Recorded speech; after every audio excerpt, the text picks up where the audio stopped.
أعوذ بالله من الشيطان الرجيم.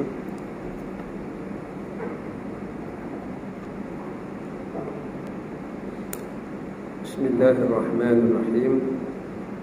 الحمد لله رب العالمين وبه نستعين، والصلاة والسلام على أشرف المرسلين سيدنا محمد وعلى آله وأصحابه أجمعين.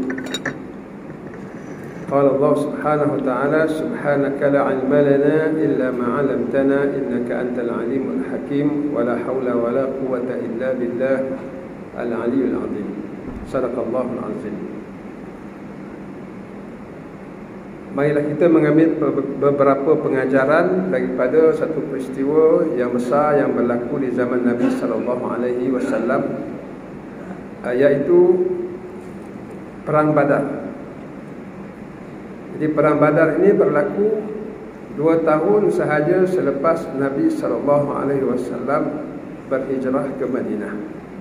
Dengan makna ianya merupakan perang yang pertama yang berlaku di zaman Rasulullah SAW, dan ianya berlaku selepas Nabi berhijrah. Dengan makna Nabi SAW telah menjadi ketua negara. Dan Perang Badar ini secara ringkasnya, dan kita pun telah banyak kali mendengar berkenaan dengan peristiwa ini, dan yang penting insya-Allah kita ringkaskan cerita, tapi kita ambil pengajaran-pengajarannya. Di mana Nabi SAW pada satu hari bertekad untuk merampas harta benda kaum Quraisy yang mereka niagakan. Jadi orang Quraisy ini mereka berniaga, mereka naik sampai ke utara, ke Syria, berniaga di negeri Syam. Dan apabila Quraisy ini melalui Madinah, baginda akan merampas harta benda mereka. Sebab mereka nak pergi ke Syam mesti melalui Madinah. Walaupun tak semestinya masuk ke dalam bandar Madinah, mereka akan melalui di tepi padang pasir. Tapi Nabi SAW bertekad untuk merampas. Sebab apa Nabi nak merampas harta benda mereka? Kerana mereka telah merampas harta benda kaum muslimin.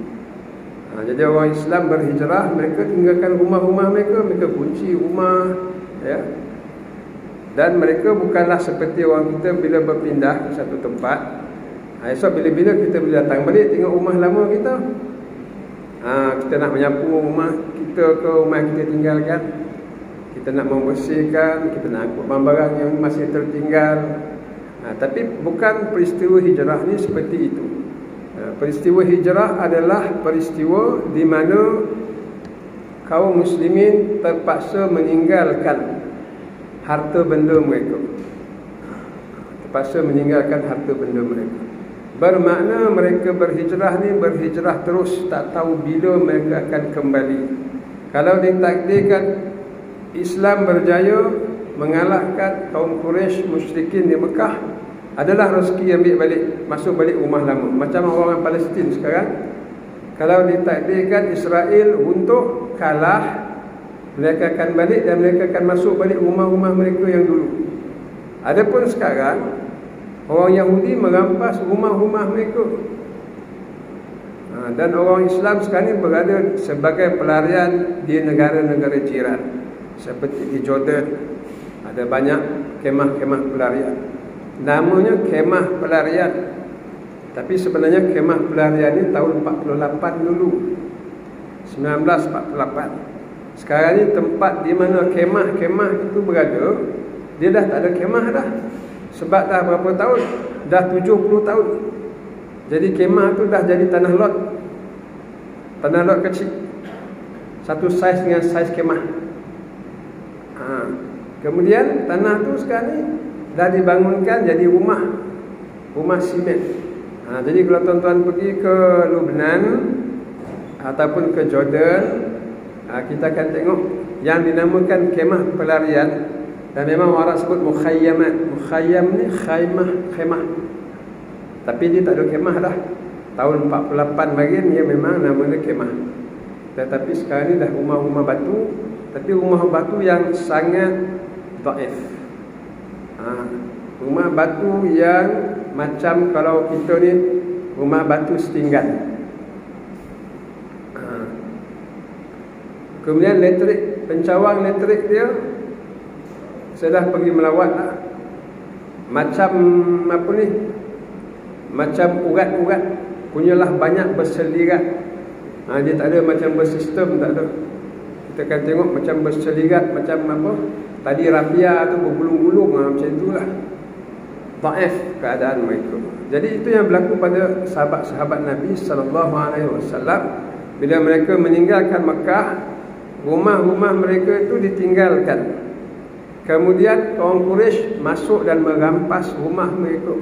Harta benda mereka semua diambil.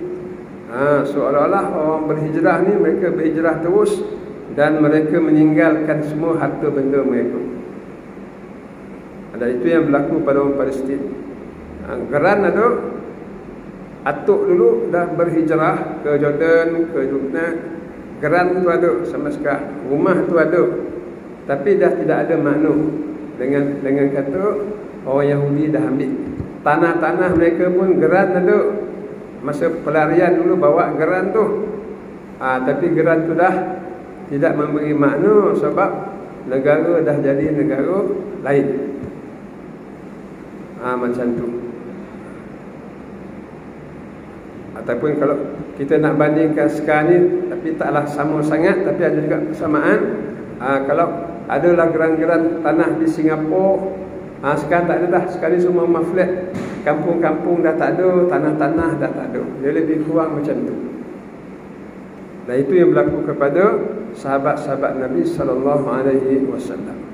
Maka apa yang berlaku? Nabi kata sekarang kita pula ambil harta benda mereka, halal. Halal sebab apa? Mereka telah dizalimi, hak-hak mereka telah diambil. Dan sekarang pada barangan mereka itu ada hak orang Islam. Jadi Nabi SAW pintas rombongan tersebut, terlepas mereka dah pergi berniaga ke utara. Nabi tunggu bila mereka balik. Bila mereka balik, Nabi dah siap menunggu. Tapi ketua rombongan perdagangan ni orang selama 40 orang sahaja, rombongan Quraisy, dan pulang membawa keuntungan yang banyak. Dikatakan banyaknya untung, wang dinar emas sahaja 50,000 dinar emas. 50,000 dinar emas. Dulu satu dinar dah 400 lebih ringgit. Sekarang ni mungkin dah lebih dah. Saya pun tak berapa ikut harga emas sekarang ni. Katalah 600 lebih ke macam tu satu dinar. Ini 50,000 dinar emas. Inilah banyaknya harta. Maka Nabi SAW berkata kepada sahabat, siapa nak ikut, kita nak ambil harta-harta mereka. Bilangan 40 orang. Kalau 40 orang cukuplah, sahabat seramai 40 orang, 40 lawan 40. Kemudian ambil barang. Tapi disebabkan barangan yang banyak, maka ramai nak ikut, nak tolong pikul barang-barang. Jadi yang ikut seramai 313 orang. Abu Sufyan pula dia rasa tidak berapa selamat bila dia dah nak dekat dengan Madinah. Dia dah rasa tak berapa selamat. Jadi dia pun buat risikan, kalau Muhammad ada niat nak kacau harta-harta Quraisy. Dan betul dia punya agakkan itu betul.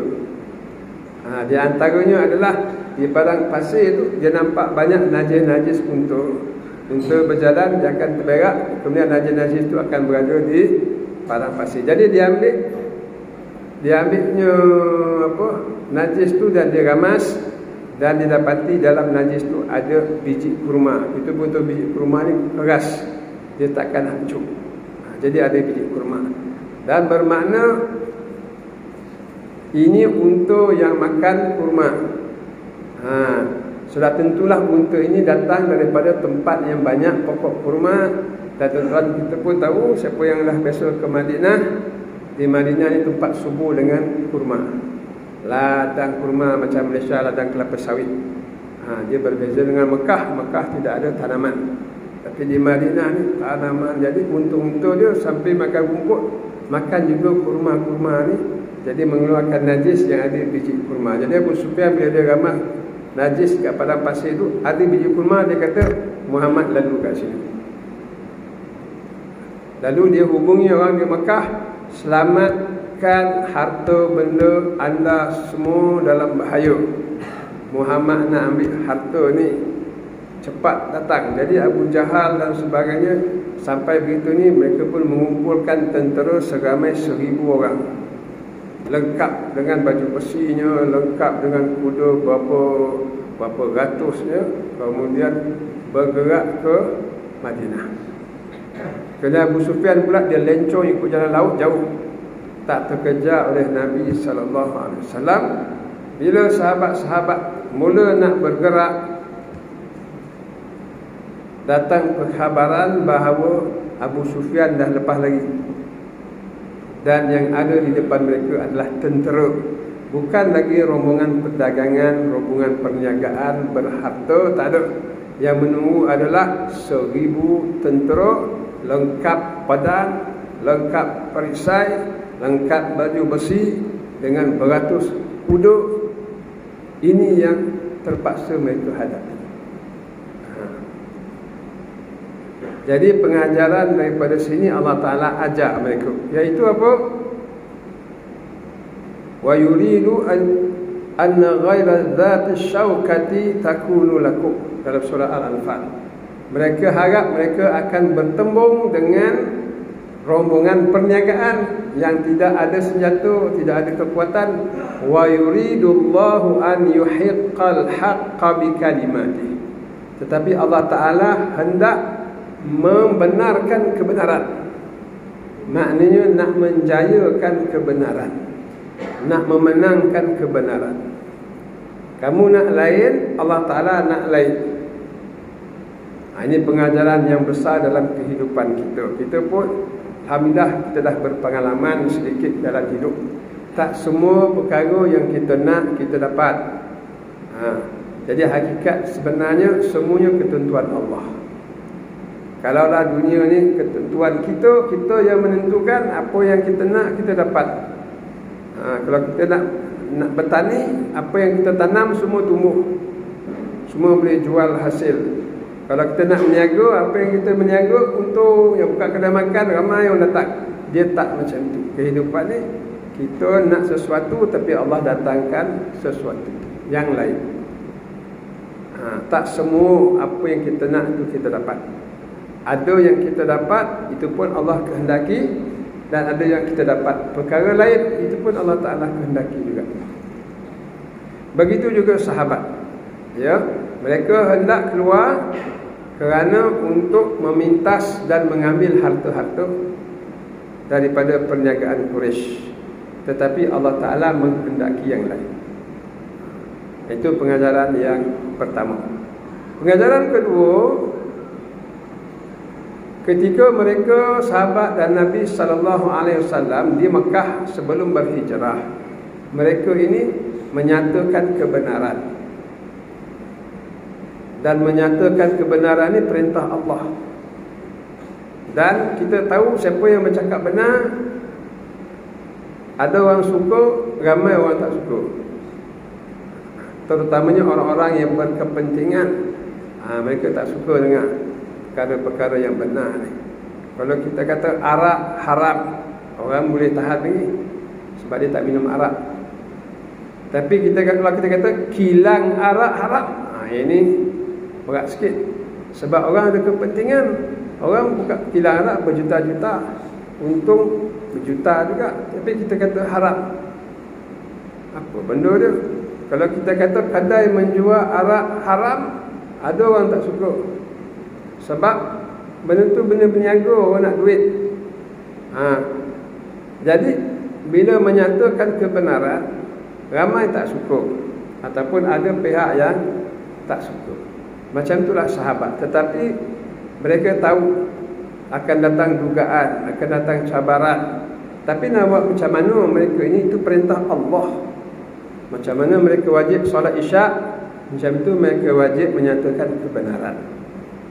Sebab Allah Ta'ala berfirman, fasda' bima tu'mar wa'arid 'anil musyrikin.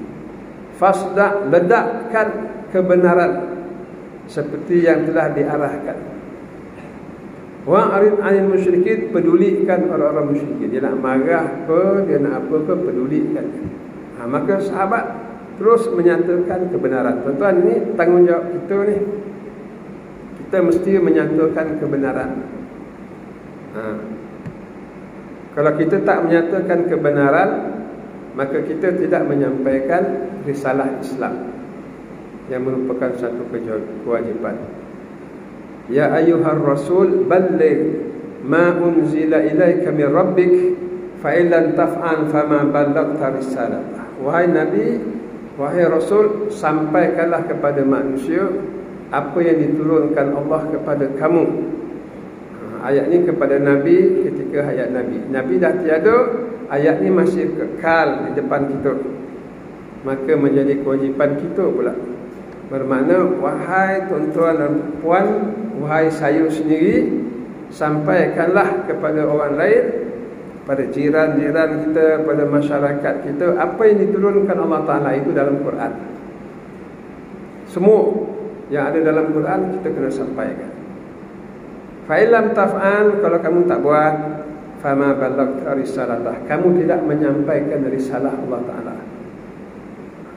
Kamu tak menyampaikan risalah Allah Ta'ala. Ini merupakan satu kesalahan.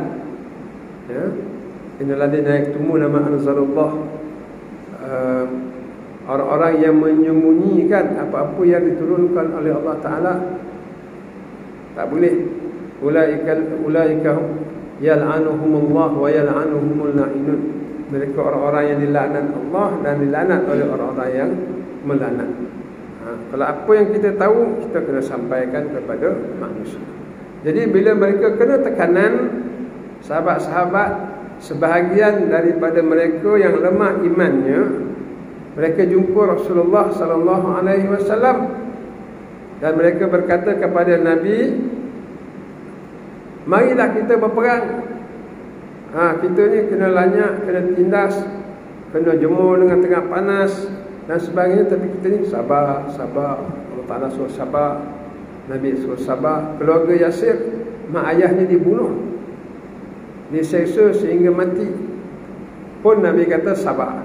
Isburu ya ahli Yasir fa inna mau'idakumul jannah. Bersabarlah wahai keluarga Yasir, sesungguhnya tempat kamu di syurga. Sabar lagi, bukannya lawan. Jadi Allah Ta'ala suruh sabar sahaja, jangan lawan. Jadi sahabat-sahabat, segelintir sahabat yang jumpa Nabi ajak perang Quraisy, Nabi kata, lam u'mar biqital ba'd, aku belum disuruh untuk berperang. Ini kata Rasulullah SAW. Tetapi selepas hijrah tidak ada lagi penindasan, sebab ketua negara Rasulullah. Jadi mereka hidup dalam keadaan yang lebih selesa. Tidak ada lagi orang yang nak menzalimi mereka. Kuasa di tangan Islam. Tiba-tiba perang Badar, tiba-tiba lawan. Hari itu tak boleh lawan, kena seksa, nak lawan tak boleh. Bila di Madinah, mereka dalam keadaan lega, selesa, kena berlawan. Lalu sebahagian daripada mereka dah mula teragak-agak, dah hidup selesa. Ini peringatan untuk kita juga. Bila kita dah selesa, kita rasa, bila dengar perkataan perang ni, kita alah, leceh, apalah nak luka-luka kan. Tapi kita jangan lupa, hari ni keluar bekas Menteri Luar Hanifah berkata, apa yang berlaku di Ukraine tidak mustahil berlaku di negara kita. Apa yang berlaku di Ukraine dah masuk hari kelima sekarang ke. Rusia menyerang Ukraine. Rusia menyerang Ukraine. Sebab apa menyerang Ukraine? Sebab Ukraine nak jadi blok barat, Rusia ni blok timur. Jadi blok barat, Amerika, England, Perancis, itu semua blok barat. di Amerika dan sebahagian daripada Eropah. Kerana Eropah pula berjiran dengan Rusia. Jadi dua blok yang bermusuhan. Tapi di tengah-tengah ni Ukraine. Jadi Ukraine dah jadi macam pagar. Pagar mengasingkan Rusia dengan blok timur dengan Eropah blok barat. Ada pagar. Tapi kalau Ukraine nak jadi barat, seperti Presiden dia kata dia nak jadi blok, maknanya bukan lagi pagar. Pagar dah tak ada. Maknanya sempadan sahaja. Sempadan. Di sini Rusia, di sini barat. Maknanya berperang. Jadi sebelum tak ada negara tengah-tengah ni, Rusia serang dulu. Jadi perebutan di antara barat dan timur. Apa kata bekas Menteri Luar Malaysia Anifah, tidak mustahil ada blok timur yang dekat dengan kita, iaitu negara China. Dia tak sebut negara apa, tapi dia kata negara timur. Dan China tu jauh daripada Malaysia. Tetapi jangan kita lupa, China dia kata sempadan dia bukan dekat China. Sempadannya sampai kat laut. Laut tu pula laut sampai ke pantai Sabah. Sampai ke pantai Sabah. Sebab laut tu pun kita namakan Laut Cina Selatan. Namanya Cina. Jadi dah kita pun namakan Laut Cina Selatan. Jadi dia kata negara dia sempadan dia sampai dah laut tu pula ombak dia pergi ke Sabah. Ombak dia pergi ke Sarawak. Jadi sampai situ. Maknanya pertarungan kuasa-kuasa dunia ni, ya, bersaing sesama mereka. Yang menjadi mangsa adalah negara-negara kecil. Jadi bermakna perjuangan jihad ini perkara yang tidak boleh kita ambil ringan dan tidak boleh kita nafikan. Dan Allah Ta'ala menyebut kutiba alaikumul qital wa huwa kurhul lakum. Diwajibkan kamu berperang, sedangkan kamu tak suka perang ni. Asa an takrahu syai'an wa huwa khairul lakum. Mungkin kamu tak suka sesuatu tapi dia baik untuk kamu. Jihad tak ramai orang suka, tetapi dia baik untuk kamu. Sebab kalau kamu kuat, orang tak berani kacau. Bila orang tak berani kacau, tak ada perang. Tapi kalau kamu lemah, tak suka berperang, tak suka berjihad, orang tengok kamu lemah, orang perang kamu. Itu dah jadi sunnah alam macam tu. Jadi balik pada cerita tadi, jadi sahabat bila diwajibkan berperang, tapi dalam keadaan mereka itu dah selesa, berada di Madinah, bukan lagi di Mekah ditindas. Tiba-tiba Allah mewajibkan perang. Lalu jadi mereka dah jadi malas. Sebahagian daripada mereka, terutama yang baru-baru beriman. Ini pengajaran yang kedua. Pengajaran yang pertama adalah Allah Ta'ala dia menghendaki semua perkara. Dia yang menentukan semua. Tak semua yang kita nak kita dapat. Tak semua yang kita tak nak kita tak dapat. Ada kalanya kita dapat.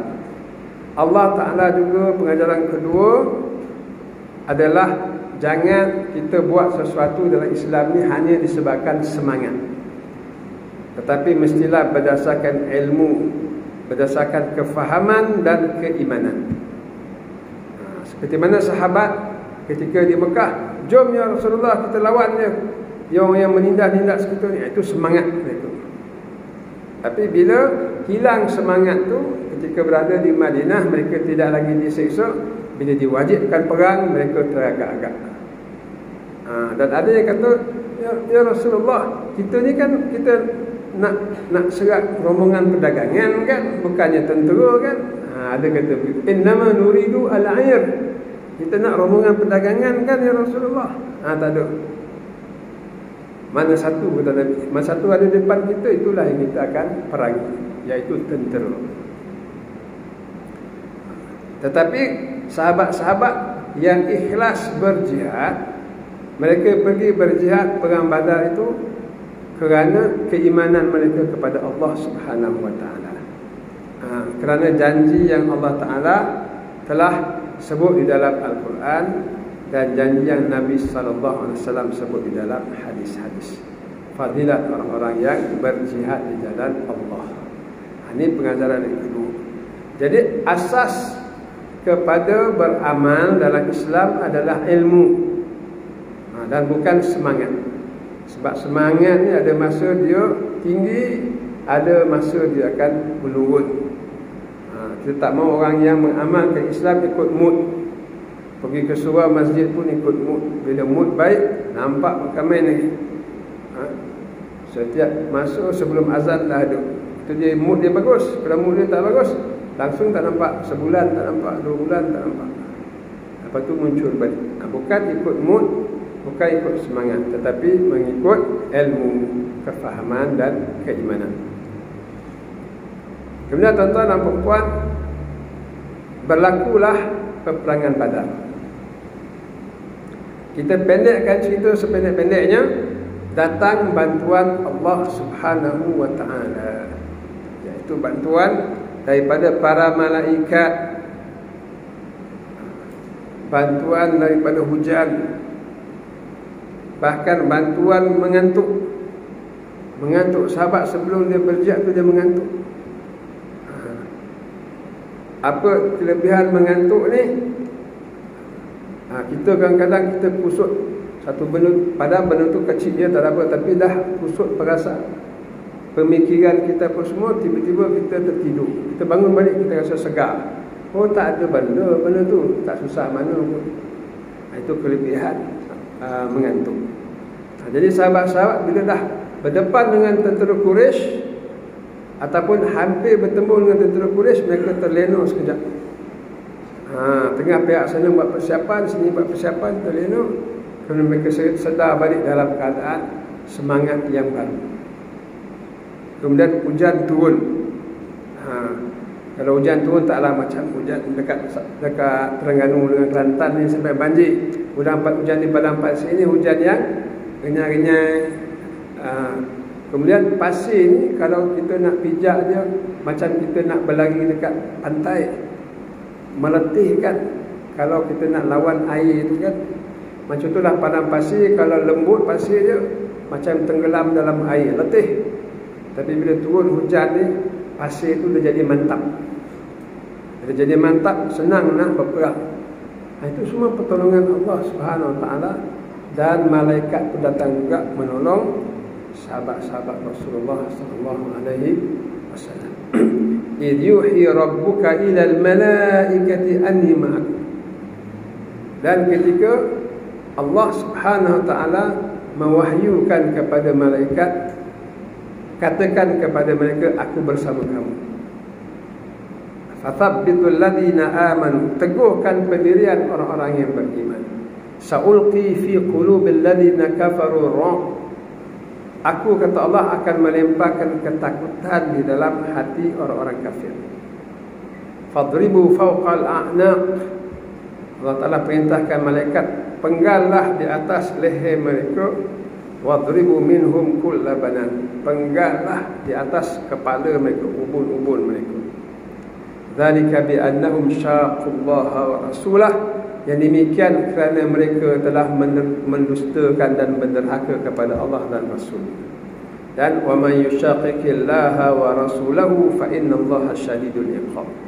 Siapa yang derhaka kepada Allah dan Rasul, sesungguhnya Allah Ta'ala pembalasannya, hukumannya sangat berat. Dan ini yang berlaku dalam peperangan Badar. Sahabat seramai 313 orang, tidak semuanya membawa senjata untuk peperangan, sebab mereka datang untuk mengutip harta rampasan. Mungkin sebahagian sahaja yang bawa senjata sebab nak lawan dengan rombongan perdagangan tersebut. Tapi tak payah berperang, sebab rombongan ni biasanya tak bersedia sangat untuk berperang. Tetapi mereka bertemu dengan 1000 yang lengkap bersenjata, dalam keadaan tentera Islam tidak ada kelengkapan.